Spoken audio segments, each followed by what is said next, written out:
My contention is that I think this is impossible. Like, I don't think you can solve these definitions. So far, I haven't seen a proposal that would make sense in terms of an actual set of compliance requirements. But as I find myself in the middle, and I find myself sort of critical of both industry and campaign. And so, I think that's an okay position to have. Gaming has an end-of-life problem. While we've made some progress in preserving games as cultural artifacts, new questions have arisen around when and how publishers should be able to end support for their games. The Stop Killing Games movement aims to remedy this by imposing legal liability on publishers. And though the details are vague, it's starting to be taken seriously by the UK and the EU. In some cases, this is straightforward. If you buy a single-player game, you shouldn't lose access to it just because it wants to phone home to a server. In other cases, while end-of-life support may be possible, it's certainly not simple. Paul Kilduff-Taylor is an indie dev and publisher with multiplayer games under his belt, such as Frozen Synapse, which I've been playing since 2011. In a subject area that's been sorely lacking in nuance, Paul's been trying to communicate some inconvenient truths about the complexities of end-of-life support. And even though I'd say Paul and I come from different sides of the line on this movement, I found his points compelling, and I think at the very least, the movement will have to reckon with these complexities if it wants to achieve its goals. Years ago, I played your games and enjoyed your press releases. No, thank you. No, it's great to have a chat with you as well. I definitely recognize your name and your username because you were quite prominent in our games, if I remember correctly. In Frozen Synapse, I think, I got up into the top 10, and I think the only reason I didn't get to number 1 is there wasn't any rating decay. So, the people who were in the top were just not playing, and you just couldn't mathematically get up there, That's right. Yes, we didn't have quite the modern, Blizzard matchmaking and rankings of today. Ian Hardingham, who designed the game, his original vision for it was a game you would kind of play casually sort of while you were watching TV or kind of more traditional play by email where you would sort of log in and do your turns. And then when we released the game, everyone just wanted to play, like speed chess. They wanted to have 10 games open, play their turn, like go on to the next one, the next one. Yeah. So it was Queen's kind of Gambit style, right. It was treated as this super intense thing that people were gonna log on all night. When Frozen Cortex came out, I wasn't gonna wait for the people to get to the top of the ladder before me so that the non-rating decay could kick in. I jumped straight to the top, and then I had the moment of the pauper who becomes the prince. And I had the moment of, do I now sit on top of my throne and not play the game? But I prided myself on, no, I'm not going to do that. I still played quite a few games every week, and I gave people a chance to topple me, and then I did the same in Frozen Synapse too. Yeah, no, it was important for people to keep playing. We had an achievement in Frozen Synapse 1, which was, I think it's called Beat Bin, and Bin was Robin Cox, who was our level designer and tester, and he would play the game a lot, so you had to beat him to get an achievement.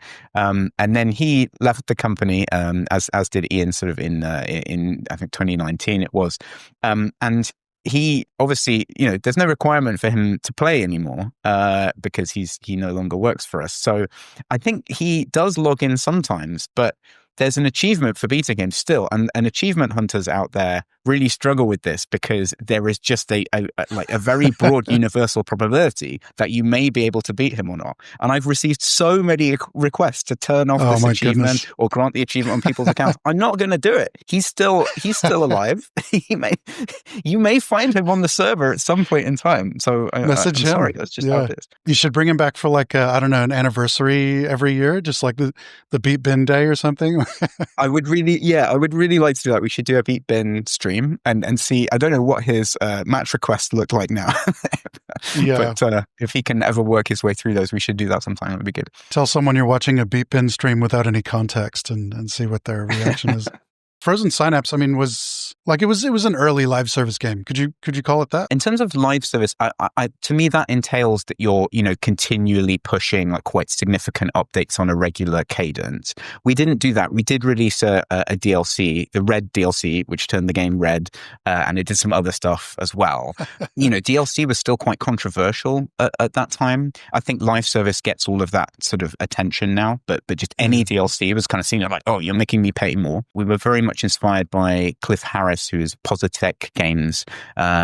He did games like Gratuitous Space Battles. I remember that. I quote Gratuitous Space Battles regularly as one of the earlier auto battlers. Yes, he doesn't get enough credit for that. I think design-wise, and yeah, it was many years before. I mean, Cliff has been going as an indie, I think, since 2002, maybe 2001.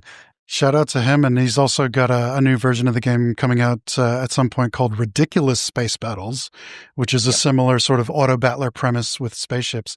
But with the, Frozen Synapse had like leaderboards and some very basic matchmaking and systems like that within the realm of stop killing games. Like these are the features that make it especially hard. And Mode 7 sort of transitioned from being a developer into a publisher. I did move into, I sold part of my publishing business last year, and I moved into working with a company who were looking at a lot of other companies sort of for the purposes of purchasing them, and kind of I have seen inside a lot of different infrastructures now, and sort of particularly online infrastructures. So the thing I can definitely say is I think the level of complexity, particularly these days, is quite a lot higher than it was in the past. So you might have a sort of traditional server that's just running on a single machine, and that is the server. And these days, what's happening is there's a huge variety of different architectures and services that games are using and platforms are using as well. You'll have login and authentication. You might have payment integrations. You might have systems for serving content, other secondary services, and often these are broken up regionally. Sometimes they function different regionally, which is a little bit terrifying. And then you have kind of a variety of different cloud services, platform services, and hosting frameworks kind of across all of that that might be used that's just for online functionality. Yeah, and that's one of the things I really wanted to dig into. Which of those, when a product is at the end of its life cycle, which of those that we would put in the sort of necessary bucket versus the unnecessary bucket? Like if we were to draw a line, because, I'm sure if we provided those as a list to some gamers, they would tick some off and go like, okay, don't need that, don't need that, don't need that. The issue is not so much always the individual services, it's the dependencies between everything and kind of the overall architecture. So I've definitely seen things where they've been built up over many years, and there are lots of services calling other services. There are legacy things interpreting between those two things. One game is running on this and another game is running on that, and then leaderboards are running on this over here. So it's not that you could say, okay, we don't want leaderboards, and then you have to go through and unpick, well, where is the leaderboard relevant? Like, what is dependent on the leaderboard? How does that relate to login? How does it relate to these other things? And to be honest, this is the kind of answer that is really frustrating for players, because it sounds like everyone is going, oh, it's just so hard, we can't possibly do anything. And I think what is an important point to make, and certainly some of the things that the campaign has highlighted, games like Gran Turismo Sport, I think, and Knockout City were two that were mentioned. Those were able to have end-of-life plans because the services they were using were not particularly gameplay dependent, and core gameplay kind of could just be run locally, and it was sort of easier to isolate. So this isn't to say there are no cases where anyone could possibly do any of this. It's to say that trying to create a broad rubric in a regulatory framework that encompasses all of the different possible permutations of these architectures is basically impossible as a starting point. So then you kind of get into the nuances of sort of, well, how do you frame that? How do you account for a situation where some things are possible, some things aren't? Sometimes it's more possible if you plan for it, and the campaign's talked about that. So my point is not to say like, here's a great gotcha of, if you stream your assets from this thing, or if you use this middleware, or if you do that, then it's necessarily impossible. That's not a sort of reasonable way to approach it, I think. I think it's more to say just, look at the overall complexity of what could be going on of games of different scales. Even indie games now are often using third-party multiplayer frameworks. That's one that's come up quite a lot. Certainly the higher end of the industry could do with putting out some more specific information. Obviously, that's very challenging because they might have security issues. They might have lots of other, proprietary IP issues with discussing the way they have it set up. But if people working on those larger games could get together and go, here would be a really rough case for us to implement some of these proposals, maybe obfuscate some details, just to give us a bit more clarity and also to give, those who are supporting the campaign some more clarity, because I really appreciate, there should be a higher quality conversation around this stuff. Especially the more inflammatory sort of language coming from the Stop Killing Games campaign is directed towards big business as opposed to, and this is just how it seems to me. It's directed more towards big publishers as opposed to indie developers, but they do kind of use language that lacks that nuance. And I imagine you, as an indie developer who has made games that have, multiplayer services since all the way back in, 2010, 2011, feel kind of tarred with the same brush. Would that be accurate? Yeah, it's by necessity, because when you look into regulation and how regulation is applied, there are very rarely carve-outs for smaller businesses. There are sometimes, but it's very, very rare, particularly in the UK. So anything that is aimed at larger companies often tends to hit you as a small or sort of indie operation. And you often find yourself in a place where your compliance burden is higher than that of a big company, because you are then having to run around yourself to try and find ways of firstly sort of understanding what might be coming down the pipe in terms of regulation, then about whether or not it applies to you, then around planning of kind of how you implement it, and then around sort of maintaining anything that you need to do in order to, discharge your liability there or meet your compliance burden. And I think that's something that really does get forgotten about. There have been times that I have relied on lawyers that I've had a good long-term relationship with being willing to just have a chat with me for free, to just kind of run me through some things. Not everyone has access to that. That is a privilege that I have because of my situation and sort of the way I've, my games career has given me access to relationships like that. If you're a new, smaller indie, you might have to pay someone to say, do I need to worry about the Online Safety Act or digital fairness, or do I need to worry about, obsolescence and how I'm setting up my services? So I think, yes, the problem there is that regulation is a very kind of broad church, and it sort of will affect everyone making games.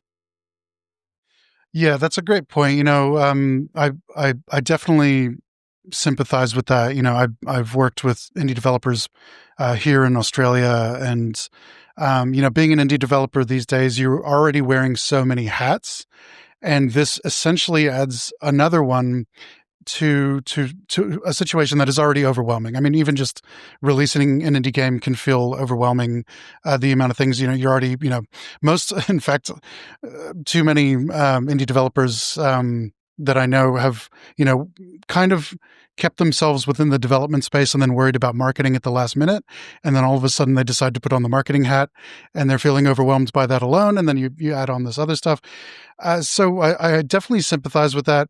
And at the same time, when I think about like my ideal situation, like my ideal solution for this, it doesn't involve some kind of government regulation. And I think that's because the place that I'm coming from is one of not having very much trust in industry self-regulation. And I think that, any sort of like government regulation that steps in, I think would have to ideally account for what we're talking about, trying not to put too much burden on small businesses. And all of this is a spectrum as well. Like, some games, this is kind of an easy fix. Like some games are more single player. Other games are a little bit in the middle. And then all the way at the other end of the spectrum, we have like the truly live service games where it's like, I don't even know how that works with what we're talking about. But I think that, like self-regulation, like it has its advantages. It can operate very fast. There's a lot more technical knowledge. And the games industry kind of used to be an exemplar of self-regulation. The ESRB in the States is a great example. When the industry was being attacked by sort of sensationalists and saying that violent video games are causing children to be violent. This was a good defense against the Jack Thompsons of the world, where the ESRB was created, and this was a self-regulatory body that was a healthy classification scheme that was good for business. But in that situation, I feel like the interests of the large game makers aligned with the interests of consumers. And I worry that this is a situation where the interests don't align with consumers. And as you point out in your piece, like rank and file developers, they just want their game to be played. They're artists. They want it to be out there. But in terms of a lot of the people making these decisions at large publishers, I worry that it's they're making purely bottom line decisions, and their interests don't align with the consumers. And we've kind of seen, I guess, I would kind of point to loot boxes as an example of another space where like the publisher interests don't align with those of consumers, and we've seen very little from them, even on like the academic side. Like, we pay attention to sharing research and stuff. Like when it comes to violent video games, they share their research. When it comes to video games impacting children cognitively, they share their research. When it comes to loot boxes, it's crickets. We've had a few loot box scholars before on the podcast. So, it's like, I think it's okay to try it. But one of the loot box scholars we had on before, I think he said it best when he said like, it's worth trying, but when it's not working, you have to acknowledge that it's not working.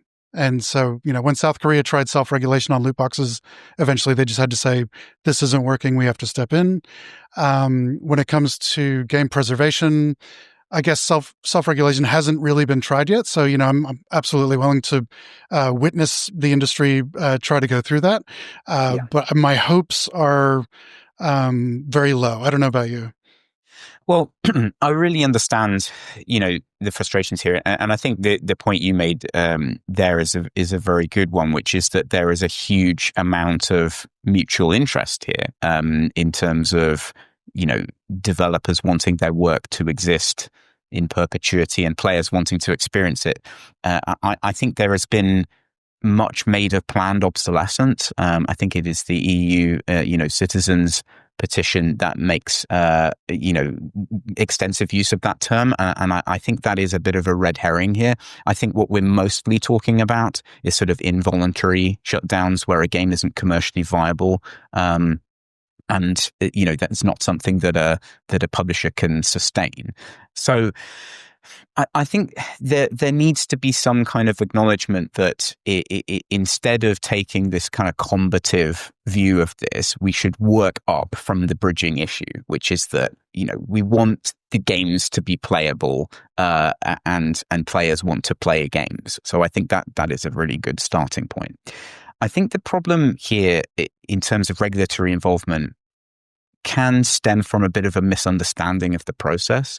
So there was quite a lot of language in the campaign about it being an opening salvo and a negotiation and sort of intentionally vague and so on, because that would be up to the regulators to work out. I think if you talk to people who have worked in those regulatory organizations or have worked kind of framing potential policies for government, and you also talk to people who have been involved with industry consultations, and I have at times in the UK, the reality of those is very different from people's perception. It is not experts in the field getting together to find a solution that works for everyone. It is often taking the very broad strokes of a campaign, presenting that to industry and going, why can't we just do this? And then you're expected to then answer that. And that process is very messy and very vague and often results in extremely unsatisfactory outcomes. I mean, I think the Online Safety Act in the UK has certainly caused a lot of issues kind of across the board, and sort of overreach and extended into some areas that are pretty difficult. So that is the problem. And I am fully sympathetic to this, that people might say, oh, the industry's had a chance to self-regulate. It's had a chance to do this. I would prefer to see a concerted move from sort of all levels of the industry that includes indies to say, okay, well, let's take some more concrete steps towards delivering what's needed, and let's have a cultural change in how we're kind of releasing games and thinking about this, rather than regulation. One thing I've suggested that happens is that there is an end-of-life plan section on stores. So on Steam, you have an end-of-life plan box. The publisher or developer can fill that out and say, this is how broadly the architecture of the game, and this is what we expect to be doing. And then customers can read that and go, I don't think they're going to do that, and just not buy the game. Or they can say, well, they've said they're going to do that. We're going to hold them to account for that. We might use that as a case to get a refund further down the road. If this explicitly says we're going to do this and they don't do it, maybe we should use that as the basis for our refund. That's just a step. I know that doesn't satisfy a lot of people who support this campaign, and that's fair enough. But I would be interested to see what would happen if we took that step first. Yeah, I mean, I think it's a good example. It's like you're saying, if it's essentially like a promise, like the developer or the publisher is essentially promising, for the next X years, we're going to run this game. You're going to be able to play it. At that point, we reserve the right to make a judgment call. If no one's playing it, we're going to end its life cycle. If it's going gangbusters and people are buying skins, then let's keep the party rolling. It might not solve everything, but I guess the point is this is one example of a demand in a movement where, we need to know what the demands are. And you're saying that it's much more useful to have those demands planned out in terms of technicality and in terms of policy before you get to the negotiating table, because it sounds like the politicians in these situations are kind of acting as middlemen. Like they're not investigators. They're just kind of, going, well, what about this? What about this? So you need to have your house in order first. That would definitely be my preference of sort of how these things are handled. Again, it sort of felt like, Ross Scott said, you don't come into a negotiation with a bunch of compromises. Personally, I don't feel like there was a negotiation, certainly between the campaign and indie developers. I think a lot of it was addressed to larger publishers, and it was also addressed to sort of slightly this kind of boogeyman of planned obsolescence, where it was intended to be punitive. The planned obsolescence has happened on this huge scale. Let's punish these publishers for it. So to me, that doesn't feel like a negotiation. It feels like a strike. And I think that's the problem here, is that there hasn't been a chance for anyone to kind of get together and frame a solution to this that might possibly work. And now what we're heading into a situation where, the campaign has been directly advising UK MPs. That was mentioned in our parliament, that Ross Scott was advising MPs. No indie developers, to my knowledge, have been advising British MPs. And to me, that's not an ideal situation, because this is framing, the context of these debates. Then there's the whole relationship between, the politicians and the civil service and the regulatory bodies, and then those who are going to be enforcing this. And that is a whole, other layer of complexity that is involved there. I don't think I've ever actually witnessed any planned obsolescence in the games industry. There's certainly some stuff you can talk about with regards to, sports games coming out every year and Call of Duty coming out every year. And you can talk about how the community just sort of naturally moves to the new game. But I don't think I've ever witnessed like planned obsolescence in the true sense. The debate that you mentioned, so that just happened recently. That was the UK, I believe it was the Petitions Committee debate about Stop Killing Games, the movement, which is not really a parliamentary debate in the normal sense that people might think about, but they're just sort of like talking about a petition and then putting questions to the minister. And I watched a little bit of it, people saying, yes, when you buy something, you should own it. We need to make sure that people have consumer protections. As you mentioned, they quoted Ross Scott quite a bit. Given that UK indies weren't really consulted ahead of that, do you feel like UK indies were misrepresented at all, or just underrepresented? Well, I was pleasantly surprised. There was some mention of small business and compliance burden there, so it was good to hear, MPs kind of on top of that issue. My feeling, just in general, is that indies don't tend to get much of the share of these conversations, and this issue particularly feels like, I mean, to be as sort of crass about it as possible, it feels like the big publishers have kind of done this more than indies. Indies have often tried to keep their games going. No, I agree.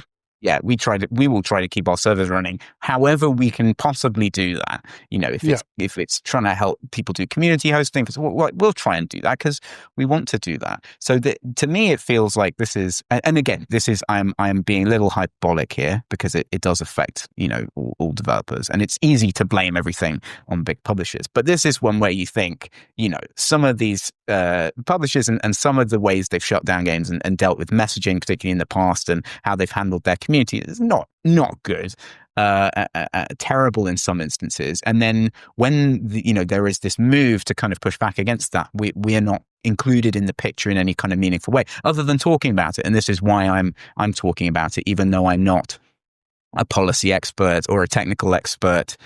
Or anything like that. It's I felt that someone needed to talk about this specifically from that perspective, just because we're not really included. Well, yeah, I mean, I think you're right that publishers are the main culprits of it.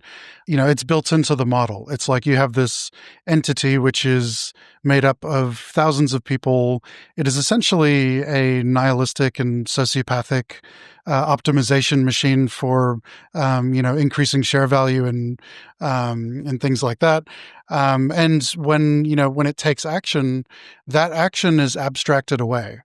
It's not the blame. I mean, you can talk about the CEO or whatever, but it's abstracted across the entire corporation. And, there are many sort of abstractions that less than moral actions can be abstracted away within modern society. That algorithms are one of them. AI has become another new one. Some would consider these abstractions as just kind of like excuses to do things that an individual wouldn't do. An example would be like in the States, they've got an AI algorithm now that decides rental prices. Surprisingly, all the rental prices go up. But hey, it's the algorithm, right? It's abstracted away. So long before AI and algorithms existed, the sort of corporation model was this way for everyone involved to kind of just abstract these decisions away. And even if you're in the corporation, it doesn't even feel like you're doing it. It's, I just work here, right? Right. Yeah, absolutely. No. And I think I've made occasional comments about, I think there are sometimes issues with games companies going public, particularly games publishers. And I think that relationship with the broader market can be quite difficult in terms of continuing to taking the sort of long-term bets on games that you need to take, and in dealing with a lot of the uncertainty of, such a wildly divergent kind of creative industry. I think that relationship is absolutely problematic. And I think, larger companies often, they do fall into the trap of sort of divesting responsibility, exactly as you say. And I think that does lead to some of these, anti-consumer kind of moves. It's not to say that you're necessarily more ethical by being smaller. I think that's a bit of a fallacy as well. For sure. So a lot of these things they're about incentives, which you kind of correctly point out, I think are wrong in a lot of systems. But they're also about culture, and they're also about how you choose to do things. There are people within larger companies who can make choices, who can, push initiatives to improve things for players. And those people should continue to do that. And I think it must be very frustrating if you are one of those people who is doing that. I guess it's a separate discussion exactly how much work and money has to go into making a game playable by the community at the end of its life cycle. But, some of the uncertainty has come around, like how far does this liability extend? And, if there's a new chipset or a new firmware or driver, or there's a new operating system, I just class that as the natural evolution of technology, and the publisher is not liable at that point if the game is rendered unplayable. It's hard to play a DOS game on some machines, and that's just the way it goes, right? Like this is kind of really the core of this for me, and I think if you could frame as regulation, make best efforts to provide a game in such a state that it could be operated, that for me would work. I just don't think you can. I mean, I'd love to, go to a lawyer and kind of bring them that one, and they'd probably make some sort of, humming and hawing noises about good faith and all of those kind of types of wording that you see kind of creep in when these. So that doesn't work. But the problem, one of the main discussions I've had, particularly with people who support the campaign, is what does indefinitely mean? So there's a lot of discussion of, games could work indefinitely were it not for practices that X, Y, and Z. Then there's also, what does operable mean? In the EU Citizens Initiative, it says reasonably functional. Ross Scott has said a working game which may only need 2% of game logic. In their technical video, they said you should keep multiplayer functionality working at end of life. You should do that. So that sort of implies that that's a requirement. And similarly, he said, we're not going to give you a working game end of life. We're going to give you the equivalent of repair instructions. That was a sort of term that they were considering using it and didn't use. So to me, it feels like that is not defined. We have not defined what operable means. Some of the shutdown cases have been games that sort of have a fairly robust single player, and that single player is kind of there, and other features are not there. So I think, my contention is that I think this is impossible. Like, I don't think you can solve these definitions, because especially as games change, and especially as live service games, which might have content that's dropping in on a daily, weekly basis. Some of that might be licensed content. Some of that might be something else, straying into the legal side and IP, which we can talk about later. But that is the core problem, is that I actually think this is an impossible set of definitions, and that's why it doesn't suit regulation. I think, it's because we're trying to apply it to all games, right? There's a certain percentage of games that are kind of an easy fix. These are the mainly single player ones, or, maybe if there's already a, server browser functionality or something like that. I'm arbitrarily saying, let's call it 30%.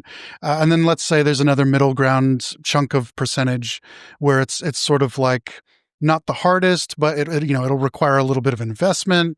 Maybe you get rid of some functionality like leaderboards. Maybe there's a whole bunch of console errors flagging in the background, but the player never sees it. And then within that middle ground, I think, that's where you approach players and you say, like, look, do you want the game without all these features, or do you want just no game at all? And then I think the players choose the game. But then on the far end of the spectrum, that's where you have like the League of Legends, where it's like, as you say, like, I don't even know how that works at that stage. This is why I think, making it kind of incumbent on the publisher or the developer to tell you the plan is a step.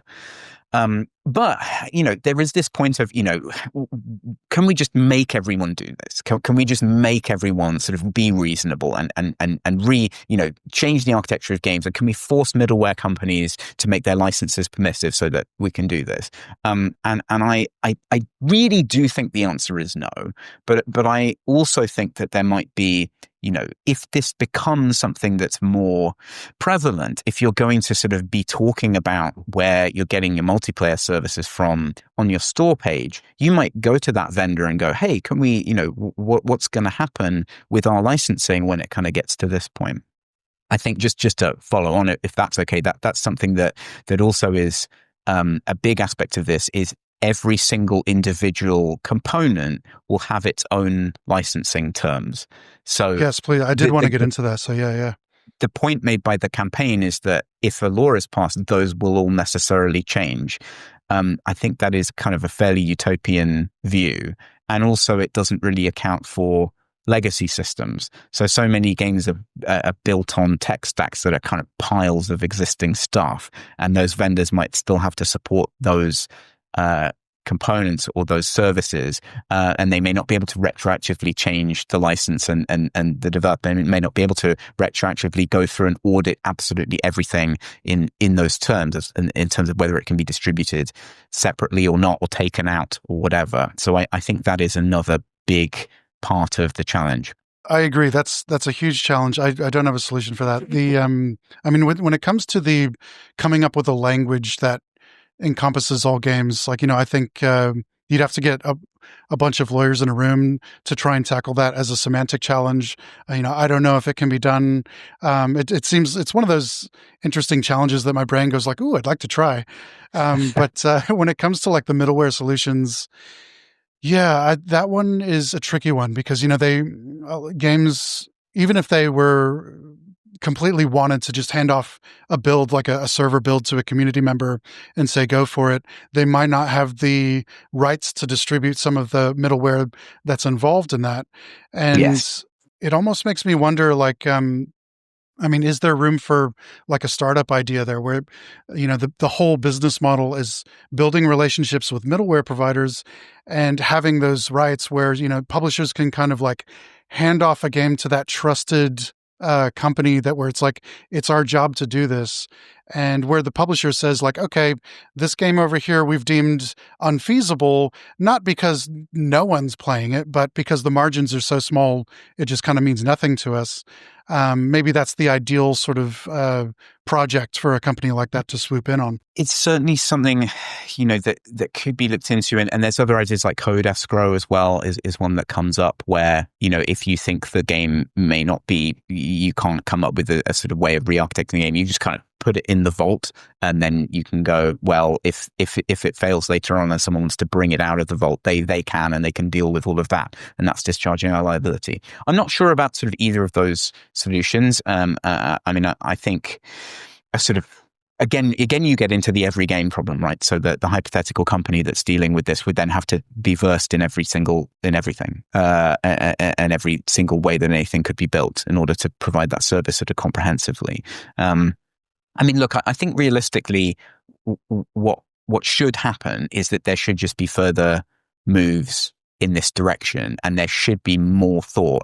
And I've been critical of the campaign because I disagree with how a lot of it is framed. But I would say I'm equally critical of the industry response to the campaign so far. Yeah. Particularly, you've seen very, very generalized statements of it's definitely too expensive and it would definitely have a very specific chilling effect on all of these games. You never get live service games again. You never get this again. I find that to be, deeply hyperbolic. And I also think it's massively dismissive of players who are saying, look, I bought this thing and I can't use it. That's not, again, that's not a situation that should be happening. So that's why I think just an advancement forward on this would be good. And I do think that needs to be led by industry. And I think we should start doing things, more. Perhaps it is worth interrogating some of these licensing arrangements when you're thinking about adopting middleware. Perhaps it is worth thinking about, building stuff in a more modular manner so that you can swap things in and out. Simply, one solution that I think is important, and it's something we would talk to indie devs about years ago, is make sure you have a single player. If you're building a multiplayer game, having some kind of single player component that people can play when the server population drops, I think is really good. And there's certainly, there might be issues, particularly with some of these co-op games that are very popular now, or sort of other types of games where the sort of magic is lost if there's no multiplayer. So I do think that thinking can kind of come in at the development stage. So that all of that is to say that I think it is incumbent on the industry and on game developers to really think strongly about this issue because it's very important to players. Yeah, it didn't instill me with much confidence, seeing the statements from industry bodies. And, it's, as I said, I already don't have much confidence in industry self-regulation. And these statements seemed very similar to me to the loot box ones, where it's just like, let's pretend it's not an issue. Let's pretend, loot boxes, they're like Kinder Surprise, nothing to see here. It's all good. Whereas, it does completely ignore. I mean, when you have, I guess it's almost 190,000 signatures, there's something there. I mean, there's something worth acknowledging. And I think it's another one where they're kind of shooting themselves in the foot, because with loot boxes, I was saying for years, if they don't do something to keep their house in order, regulation is coming, and it's going to be their fault. Whereas Absolutely. seems like a similar thing. It's like if you don't start planning for this and taking it seriously, this is the thing that's looming on the horizon. But if you could, devote like some technical experts and some engineers to just consult, and we could start thinking about how to do this in a way that benefits everyone. Why can't we do that? Yeah, absolutely, absolutely. And again, it's sort of worth carving up the cases. There may well be some games where the complexity is so overwhelming, the cost is so overwhelming. That may be true of some games, but I suspect that is only the very, very high end. Yeah. I think one of the problems with things like community supported end of life strategies is that I think in the past, some of those have relied on a bit of ask forgiveness, not permission, in terms of everything that's kind of gone out there that, that those community folks are using. So that is then the problem of sort of, and this is something that we've seen, I've done some work with the National Video Game Museum in the UK, and the process of getting permission to exhibit with publishers, and it's something they're very diligent about, but there are other organizations sort of that are a little bit more flexible, and you sort of see, how have they got that? How have they got this? How have they got this? And you kind of wonder about, has that been through the right channels sort of thing? So trying to do things the right way, and trying to do things by the book, which you would have to if there was more specific regulation. I think that actually might kind of affect that ability to just kind of, put a few things out there, so that players can keep things going. It's sort of a negative impact that might not be considered.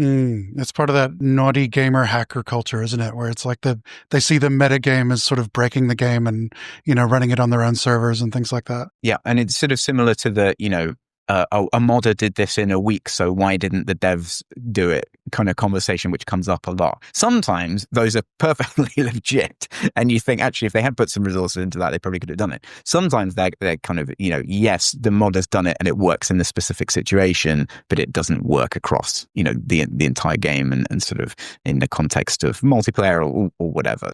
Do you think there's any semantic combination or list of caveats and legal clauses that would lead you to sign the petition or give your name to the movement and say, I support Stop Killing Games? I think that a framework that accounts for everything we've been discussing, which is something that is clear in terms of compliance. It's clear what you have to do. It's clear how long you're expected to do it. And it's clear exactly what the nature of that would be. That would be something that I would have supported much more readily than the Stop Killing Games campaign. And I think, if we get to the point where, if there is legislation being drafted that we might have any input on here, or that other indie devs might have input on, I think that is the thing to focus on. If things do end up going in that direction, it's okay. You want us to have these legal responsibilities. How do we comply with them in a way that makes sense for us? So far, I haven't seen a proposal that would make sense in terms of an actual set of compliance requirements. So that's the challenge for me. Yeah, and on the consumer side, it might require folks to, not let the perfect be the enemy of the good. And I think both extremes on the matter could probably do with a little bit of, be kind because you don't know what that person is dealing with. Right. And I think also important to, not bucket people into for and against. So I've had some really good conversations with people who support the campaign where we've chatted about some of these issues and they've gone, oh, I didn't really think about that. That's interesting. Like, let's engage on these. Like, how can we kind of, and maybe here's something that you've misinterpreted from our wording, or we didn't really like this wording that went out actually. And we kind of, so those conversations I think are very good. Meanwhile, you have people, have said like, oh, I'm an arch libertarian because I don't want any regulation for anything ever, and I hate the government and so on. And it's sort of like, well, I actually think regulation is good. I like regulation. I think industries and economies and markets need regulation to function. That's just my personal belief. So it's funny to sort of have that in this context of like, oh, you don't like this specifically, therefore you must hate everything. That's it's the traditional sort of online polarization sort of, one camp against the other camp thing. And we really need to get off that with this, I think. So as I find myself in the middle, and I find myself sort of critical of both industry and campaign. And so, I think that's an okay position to have. But there's definitely people, developers are surprised, like, why don't you support this? Don't you want your games to be played in the future? And it couldn't be further from the truth. I just find... Why do you want to kill games, Paul? Why do I want to kill games? I think the sort of the burden of, we mentioned this earlier, of what small companies have to do. I mean, you're probably familiar with just the product management of a game on console. All of the pages of backend you have to do, every territory, and ratings, we mentioned as sort of perhaps a successful self-regulation case. The compliance burden for ratings is very high, particularly if you're a small team or a solo dev and you're not really versed in all of this stuff. And, which size the logo has to be and where it has to go. And every territory being different. Thankfully, we have IARC now and some systems where they've consolidated it, but it's still still a lot. Whereas I used to hear about it a lot. I live with someone who did that basically for a living, and right. Yeah, and that's a self-regulatory process that was set up. So imagine that sort of times 100 with a formal compliance process. We're in an interesting situation in Australia where the games get passed through a few different regions before they get here. And, we have a government classification scheme, but I think, a lot of these boxes were sent, remember those, the boxes? They were sent through Germany first and then the UK, and then here is where they end up. And by the time they reach their final destination, there's 3 or 4 different classification labels on them, which could be confusing for consumers.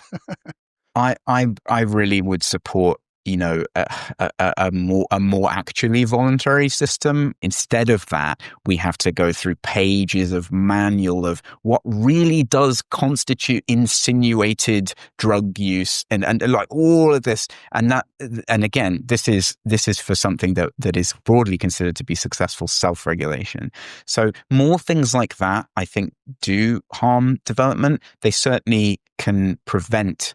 They take developers away from actually making games and actually improving games, and they often do affect content. I've had games change content because of ratings issues, just simply because at times we've seen something and gone, I just don't want to engage with this. I don't want to have conversations with all these ratings boards about this issue. Let's just take it out. So you're doing sort of preemptive censorship, which I think is not great.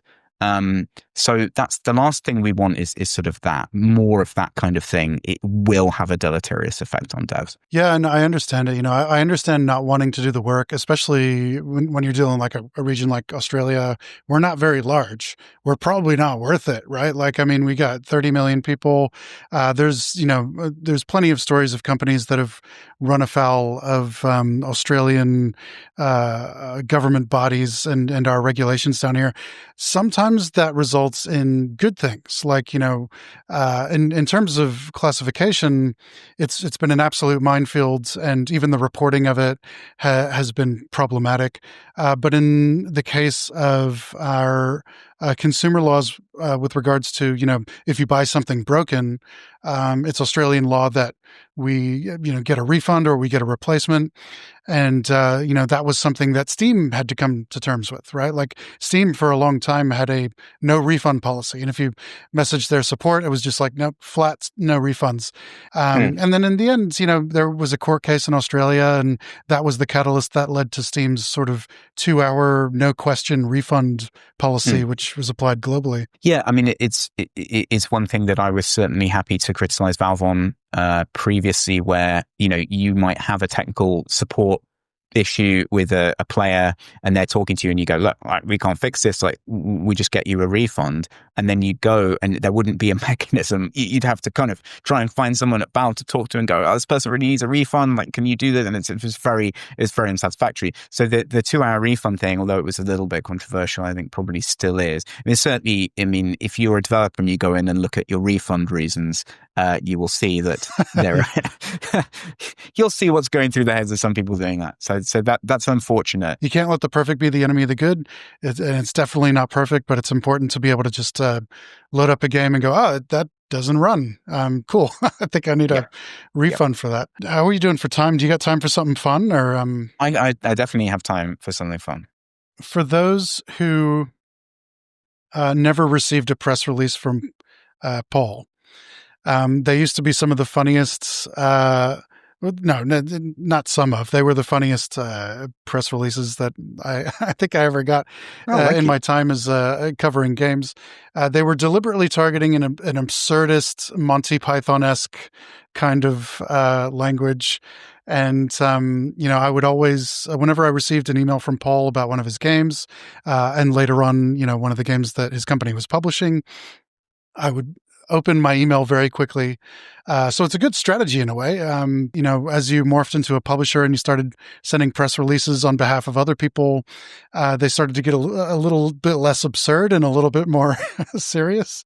Well, I tried to keep some of that in there, but you don't want to, you don't want to overstep. It's a good thing when it's your own game, you can do all sorts of things. Some of that came from when I left university, I did freelance writing myself. I worked for a magazine called Computer Music and reviewed lots of sample packs and saw many press releases. And a lot of music press releases are so dry, or they're just full of this weird language of how inspired the person is. Really? I can't hear the music. I don't know what you're talking about. I would have thought music was had a bit more flavor, but wow. No, it sucks. The music PR is really bad. I mean, we're talking like 20 years ago now, so maybe it's better now. But I just thought, it's I kind of hated writing them as well. So I thought if I have fun writing it might read a bit better. So I put all kinds of stuff in there.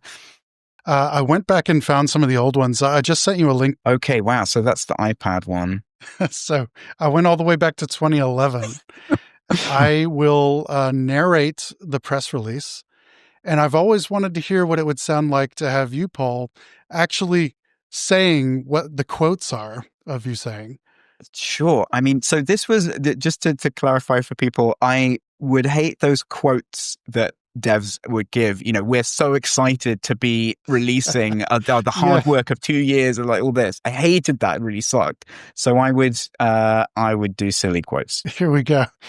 Indie developers Mode 7 are proud to announce that their hit tactical game Frozen Synapse will be arriving on iPad in 2012. Despite my lumpen sausage-like digits, I'm particularly excited about Frozen Synapse coming to the iPad. Blithered joint managing director Paul Taylor. I screwed it up. I didn't know if you're going to read the. Let's take this again. I think I'll do that bit and I'll keep flow if that's okay. Sure, take it from the quote. Yeah. Despite my lumpen sausage-like digits, I'm particularly excited about Frozen Synapse coming to the iPad. Blithered joint managing director Paul Taylor. I look forward to flicking my little green men around the place with wanton abandon. The iPad version was revealed to a select group of fans in a Nottingham pub during this year's Game City Festival. Not only are we doing this iPad thing, concluded Taylor, deploying the irritatingly reductive diction of a particularly annoying Joss Whedon character, but we are also looking at better ways of updating and supporting the game on its current platforms. Expect some new things in the new year. It's going to get more absurd, folks. Don't you worry. Here we go. Indie developers Mode 7 are proud to unveil the first expansion pack for their multi-award-winning, overly hyphenated, simultaneous, turn-based tactical opus, Frozen Synapse. Co-op has been requested for a long time, and we are excited about it, trumpeted joint managing director Paul Taylor unexpectedly. The next big addition is the Riot Shield, he continued, unabashed. It helps to break up stalemates. It also makes a cool shick noise. Shick. But wait, there's more. We are not content to only make stuff that people have to pay extra for, screamed Taylor, ungrammatically whipping his trousers frantically around his head like a deranged humanoid helicopter. Can I just say, when I read that, I was in an office and I cracked up hard. at the Good. whipping his trousers. I like the idea of sort of escalating through the through the That's press right. release. I think it should build to a peak. We're proud to announce that Frozen Synapse iPad is now live on the App Store. Luxuriate in the portability of tablet gameplay with a brand new interface crafted explicitly for your horrendous wiggling digits. I could not be more excited that Frozen Synapse has finally hit the App Store, honked Joint Managing Director Paul Taylor as he dangled bizarrely in his harness. We have dreamed of the day when all of humanity could scream, "Do your turn!" at strangers on the internet from anywhere that has Wi-Fi. Today is that day. And now I know what it's like to hear you honk. Thank Moving on to the last one. We are delighted to announce the release of Tokyo 42. We hope you enjoy it with your face.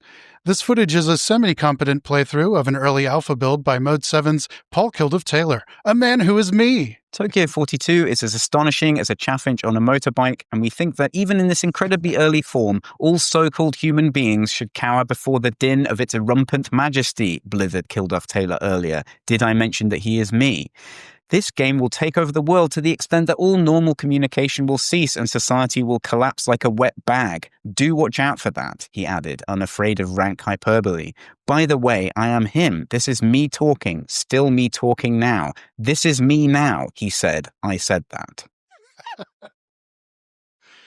So I'm imagining an indie dev who has been working very hard and whose brain is breaking. That one, absolutely yes. Getting the end of Tokyo 42 was a lot for everyone. Well, yeah, that was fun for me, Paul. Now I know what it sounds like to have you honk and blither. Yes, I used blither quite a lot. It's kind of it used to be a kind of, we had these comic books called The Beano and The Dandy in the UK, and they used to use the word blithered. I think that's where it comes from. Enjoy it with your face was something that my friend used to put in all of his promotional material for his comedy stuff. I think I stole that from him. So anyway. Oh, right. Yeah. Well, I say it often, and I say it to anyone who will listen. Paul gives good blither. We had some good blither on this podcast. I appreciate you making the time.